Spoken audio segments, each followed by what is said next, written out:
Welcome back guys to the another video of the series. मैं आपको आज यहाँ बताने वाला हूँ कैसे लेयर में वर्क किया जाता है, फ्रेम क्या होता है। ये काफ़ी ज़्यादा इंपॉर्टेंट है। जब भी आप एनिमेशन करेंगे तो वहाँ पे आपको लेयर प्रॉपर मैनेज करना पड़ेगा, फ्रेम को प्रॉपर मैनेज करना पड़ेगा।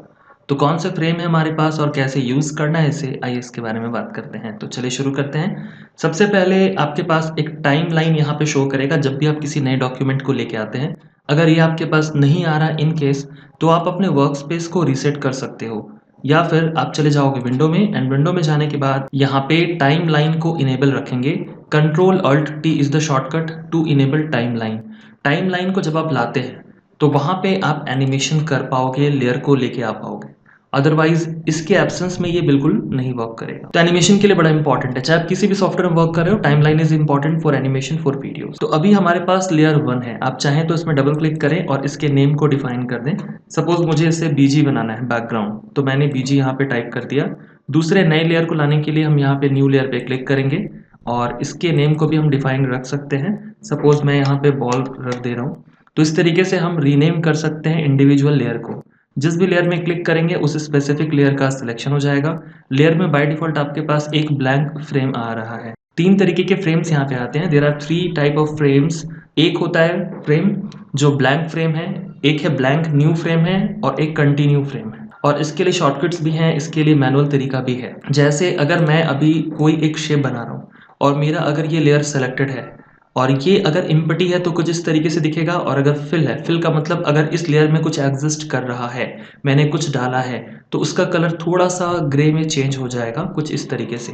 अभी मैं अगर इसकी विजिबिलिटी को यहाँ पे ऑफ करता हूँ तो आप देख सकते हैं कि वो चीज़ ऑफ हो चुका, बिकॉज हमने इस लेयर की विजिबिलिटी को ऑफ किया है। अगर मुझे इस वाले लेयर पे कुछ लाना है तो मैं यहाँ पे क्लिक करूंगा, और चूंकि मैं इस फ्रेम पे भी क्लिक कर रहा हूँ तो यहाँ पे इस लेयर का सिलेक्शन हो जा रहा है। एंड वंस अगेन मैं कुछ और अगर यहाँ पे क्रिएट करूँ तो ये इस स्पेसिफिक लेयर, ये सेलेक्टेड है, इस फ्रेम पे आएगा। अगर मैं इसके बाद भी कुछ मल्टीपल चीज़ें यहाँ पे क्रिएट कर रहा हूँ तो ये इंडिविजुअली इस वाले पे रहेगा। अगर मैं इसकी विजिबिलिटी को ऑफ करूंगा तो ये सारे ऑफ यहाँ पे हो जाएंगे। तो मैं इसे क्लिक करता हूँ, आप देख सकते हैं कि ये बता रहा है कि ये यहाँ पे इस वाले फ्रेम में है। अगर मैं इसमें क्लिक कर दूं तो ये लॉक हो जाएगा। दैट मीन्स कि इसमें कोई चेंजेस नहीं आएगा। ये वाला लेयर मैं अगर ऑफ कर दूं, ये लेयर हमारा इनेबल है, मैंने इसे लॉक कर दिया, तो हम इसमें चेंजेस नहीं कर सकते। तो जिन चीज़ों को आपको फिक्स रखना है, बैकग्राउंड आपने तैयार कर लिया, उसे फिक्स रखना चाहते हो, या बैकग्राउंड में आपने 2-3 अलग अलग लेयर बनाए, उसको आप फिक्स रखना चाहते हो, ठीक है, तो इन दैट केस गाइज आप इसको लॉक करके रख सकते हो। ये काफ़ी ज़्यादा इंपॉर्टेंट पॉइंट है। तो अभी मैं फिर से एक बार क्लिक करूंगा तो आप देख सकते हैं कि यहाँ पे लॉक जो है वो हट चुका है, और इसके बाद हम इसमें कोई भी चेंजेस कर सकते हैं, इसके पोजीशन से रिलेटेड, इसके कलर से related, what ever it is. Control Z हमने प्रेस कर दिया और इसे हम यहाँ पे लेके आ जाते हैं। जैसे मैंने आपको पहले के शॉर्टकट्स बताए थे कि Q अगर आप प्रेस करेंगे तो आप इसे स्केल कर सकते हैं। अगर ये फ्रेम अगर आपको समझ में नहीं आएगा तो आप एनिमेशन नहीं कर पाओगे। अगर लेयर समझ में नहीं आएगा तो भी एनिमेशन करने में प्रॉब्लम है। तो जो भी चीज़ें मैं यहाँ पे पॉइंट बता रहा हूँ आपको, these all things are very important and related to each other.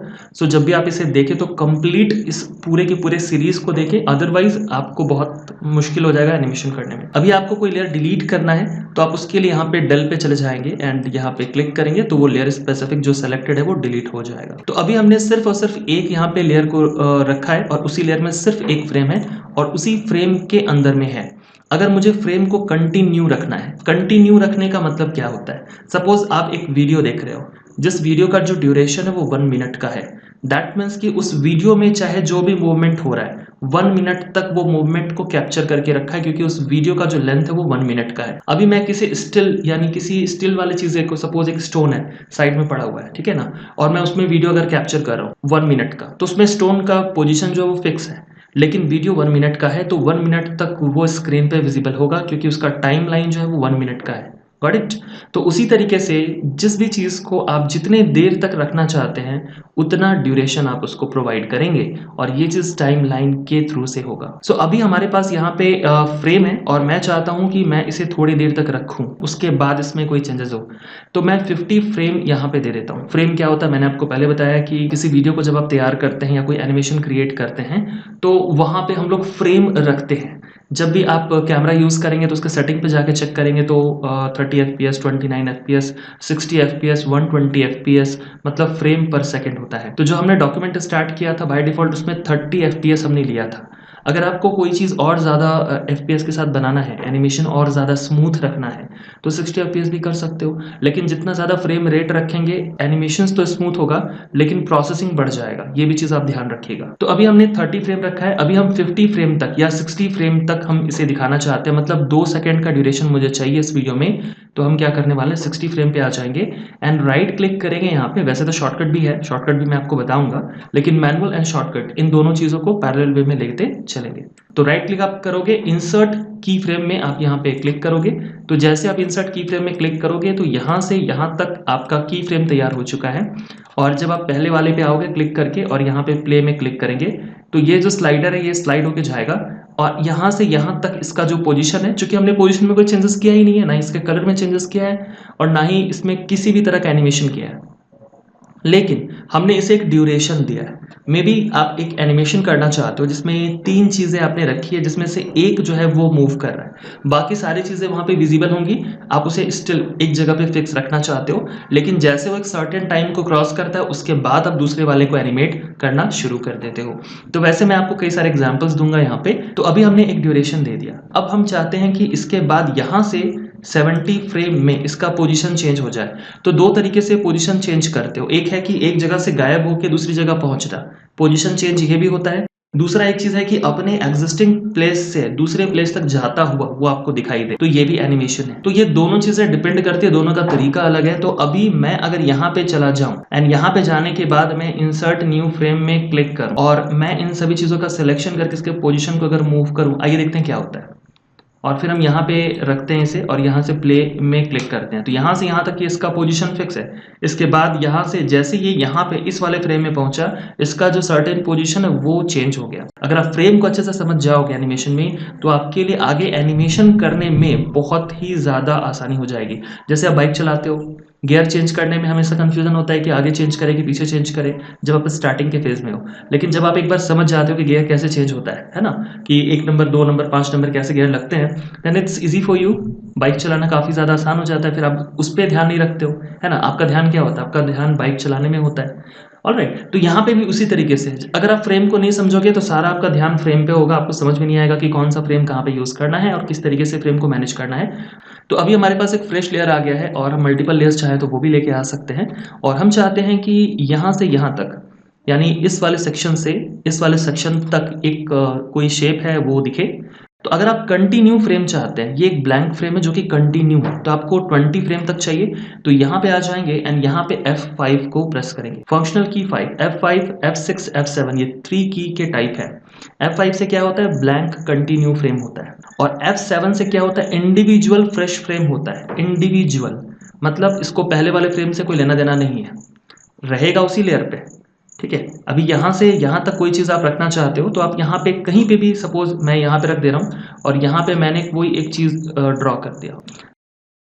तो अभी देखो ये आ तो चुका है, यहाँ से ये विजिबल हो रहा है, लेकिन ये यहाँ पे जाएगा तो फिर से ब्लैंक हो जाएगा। Got it? आ रही बात समझ में? यानी स्टार्टिंग से ये ब्लैंक है, यहाँ से ये ब्लैंक है और यहाँ से ये चीज़ विजिबल हो रहा है। और अगर आपको स्टार्टिंग से ही दिखाना है तो आप इस फ्रेम को जो है ना, माउस के बटन को होल्ड करके ड्रैग करोगे और गाइस आप इसे सेलेक्ट कर सकते हो। सेलेक्ट करने के बाद आप इसे डिलीट कर सकते हो। अगर आपने अनवांटेड फ्रेम ले लिया, आपको नहीं चाहिए, हटाना है, तो शॉर्टकट भी यूज़ कर सकते हैं, डिलीट भी यूज़ कर सकते हैं। राइट क्लिक करेंगे और यहाँ पे रिमूव फ्रेम का ऑप्शन है। तो जो सेलेक्टेड फ्रेम है, जितना हमने ड्रैग करके सिलेक्शन किया है, वो सारे फ्रेम्स हम यहाँ से डिलीट भी कर सकते हैं। And the shortcut is shift F5। सो इसमें क्लिक करेंगे, तो क्लिक करेंगे तो जो सिलेक्टेड फ्रेम है वो डिलीट हो जाएगा। You can also use the shortcut that is shift F5। Got it? तो अभी हमने क्या करा, हमने यहाँ पे इस वाले पहले वाले फ्रेम को हटा दिया, तो ये इसका इनिशियल पोजीशन यहाँ पे हो चुका है और यहाँ से यहाँ तक ये फ्रेम हमें दिखेगा और ये टाइम लाइन में जितना दूर तक का ड्यूरेशन है वो हम यहाँ तक देख रहे हैं। अब सपोज आपको लगा कि नहीं, बाद में आपको इसका ड्यूरेशन और बढ़ाना है, यहाँ पे क्लिक करोगे, F5 बटन जो है प्रेस अगर आप करेंगे तो आप इसके ड्यूरेशन को बढ़ा सकते हो। तो मैंने इंडिविजुअल इस शेप को यहाँ से यहाँ तक का ड्यूरेशन यानी 20 फ्रेम दे दिया। ध्यान रखिएगा कि यहाँ पे 30 फ्रेम का मैंने रखा है, 30 फ्रेम इन 1 सेकेंड। तो 1 सेकेंड में हमने 30 फ्रेम तक रखा है, मतलब 1 सेकेंड तक ये शेप यहाँ पे विजिबल होगा। तो अब हम दूसरे वाले फ्रेम पे चले गए जो कि एक न्यू है, जो इसी लेयर पे है लेकिन न्यू है। अब हम इसमें एक शेप बनाएंगे और हम शेप बनाने वाले हैं ओवल। ठीक है, तो हमने ओवल शेप बना दिया एंड हमने इसे सपोज रख दिया है 40 फ्रेम तक के लिए और आप यहाँ पे प्रेस कर सकते हैं F5। राइट। तो यहाँ से यहाँ तक जो इंडिविजुअल जो फ्रेम है हमारा, यानी फ्रेम नंबर 1 से लेके फ्रेम नंबर 20 तक, तो ये शेप हमारा विजिबल है और इसमें कोई चेंजेस नहीं हो रहा है, कोई एनिमेशन नहीं हो रहा है, सिर्फ हमारा शेप है। और जैसे फ्रेम नंबर 21 पे हम गए तो इंस्टेंटली, चूंकि 21 में हमारे पास ओवल शेप था, एक सर्कल था, तो हम देख पा रहे हैं कि ये चेंज हो चुका है। आई होप गाइस आपको आइडिया आ गया होगा। मैंने आपको दो फ्रेम्स यहाँ पे बताए, F5 और F7, है ना। तो F5 जो है वो ब्लैंक फ्रेम रखता है और कंटिन्यू फ्रेम भी करता है, यानी फ्रेम अगर आपको बढ़ाना है तो क्लिक करेंगे और आप इसमें कंटिन्यू भी बढ़ा सकते हो, और नए फ्रेम्स लाने हैं आपको तो F7 यूज़ करना है। All right. और F6 एक फ्रेम जो आएगा वो एनिमेशन के लिए, तो वो मैं आपको एनिमेशन के लिए नेक्स्ट वीडियो में बताऊंगा कि वो किस तरीके से वर्क करता है, क्योंकि आपको एनिमेशन के की फ्रेम भी समझने होंगे। अगर आप यहाँ पे F6 करेंगे तो इंडिविजुअल फ्रेम आ जाएगा। जैसे मैं अगर प्रेस करूँ तो आप देख सकते हैं कि आपके इंडिविजुअल फ्रेम्स आ रहे हैं जितनी बार मैं F6 प्रेस कर रहा हूँ। अगर मैं यहाँ पे जाके F6 को प्रेस करूंगा तो यहाँ से यहाँ तक वो ब्लैंक कंटिन्यू फ्रेम लेके आएगा। लेकिन इस फ्रेम में हम लोग एनिमेशन रख सकते हैं, मोशन रख सकते हैं। तो मोशन एनिमेशन जब मैं बताऊंगा नेक्स्ट वीडियो में, तो डेफिनेटली मैं इस चीज़ को और ज़्यादा बेहतर तरीके से सेलिब्रेट करूंगा। So this things are very important guys. I hope आपको आइडिया आ गया होगा कि कैसे हम लोग इंडिविजुअल लेयर को लेके आते हैं, कैसे इन फ्रेम को लेके आते हैं, कैसे इसे हाइड करते हैं, कैसे इसे लॉक करते हैं एंड कैसे इसे डिलीट करते हैं। So that's all for this video guys. I hope you found this video useful. तो नेक्स्ट वीडियो में हम देखेंगे फ्रेम को कैसे यूज करना है एनिमेशन के लिए।